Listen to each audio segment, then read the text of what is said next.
aware. Dr. Salisbury, 1860s, is that what it was? Something like that, Around there. 1850s. Yeah. Yeah. He basically wrote a book that was like a clinical. Today we would kind of call it like a clinical report. It was like, here's what's been going on in my practice for the past 10 years and how I've been healing people.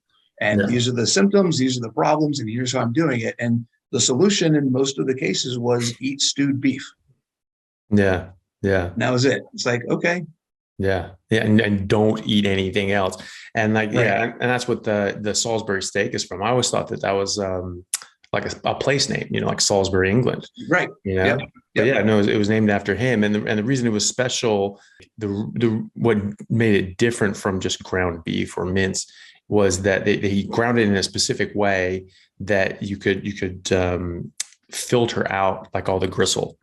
And that just made it so you would absorb like 100% of it. And because he was Right. dealing with people with like Crohn's and ulcerative colitis, we had no medications for back then. So these people were in trouble and they were having horrible times. And he was saying, like, no, this is really important to do it this way. You need to get all the gristle out so that they can absorb absolutely everything in their small intestine. And they have like no waste. So these people were just like creating no waste, and they could actually let their bowels rest and heal, which is very, very important. And that's what we do now in medicine. When you have like surgery on your bowels, or you have an infection, diverticulitis, even appendicitis, we treat these conservatively sometimes. With medications, you put them on a low residue diet where it's just exactly the same thing, just low residue, meaning not much is coming out as waste. Yeah. So it's like basically no fiber whatsoever. So the idea that fiber is good for you is, it's completely contradicted by that. Anytime you're having a problem, we just go like, oh God, no, geez, no fiber, just stay away. And then as soon as it's done, like, oh, you better get that fiber in you, like, well, where were you, yesterday? When you were saying that like fiber is like super bad for you. I remember this as a kid in the 80s.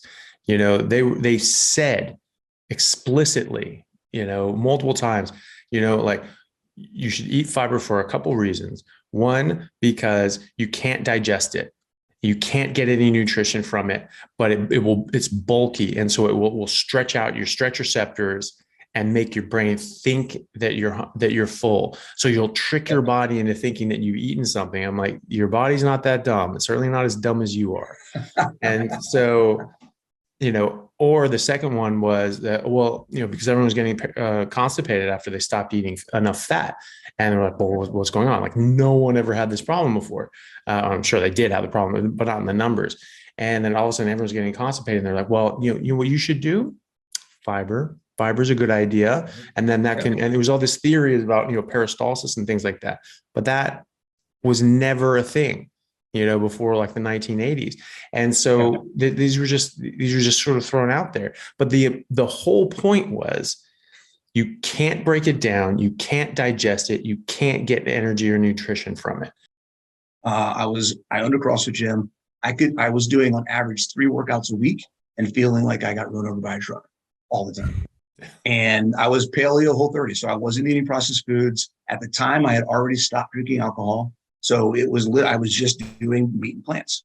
Torn labrum, torn meniscus in my left knee.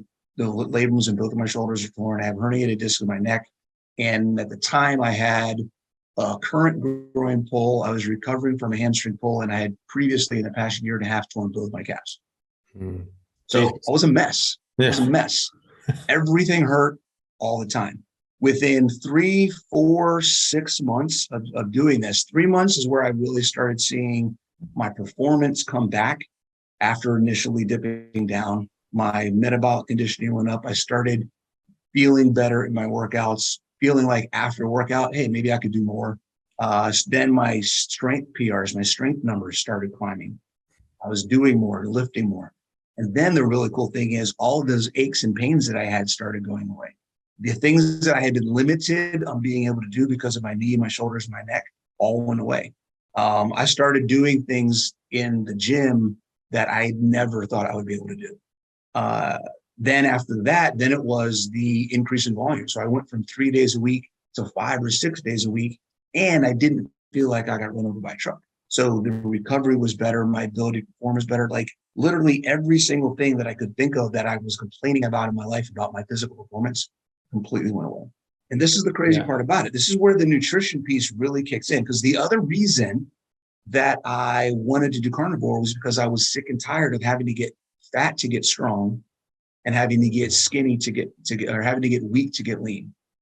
Right. Anytime I wanted to cut, I'm like, I want to get ripped. Okay, well, I just got to let my head know all my numbers are going down. It won't be as strong. It won't be as fast. Everything's going down. And then, okay, I want to work on getting strong again. I got to bulk up. Okay, well, guess what? Just get it in your head. You're going to look like a slob. And it's just, I got so sick of that whole process. So doing this, everything turned around. I got ripped. I got strong. Everything, it was a whole different world from there on. Most people just freak out when they hear you don't have to eat veggies, but getting people just to understand that it's okay to eat more animal meat. It's okay. You don't have to avoid fat, that type of stuff was really my message then. And again, everybody that I worked with at the gym that tried it, I ran some challenges specifically, 8-week, 10-week, 12-week challenges with some people just to get the experience of working with people through this process. And without fail, every single one of them, at the end of it, they're like, oh my God, this is crazy. We never thought we would see this kind of response. And they didn't have to, we didn't do calorie restriction. We didn't do anything other than just change what you're eating to include more meat and work out. That was it. And then they saw tremendous results.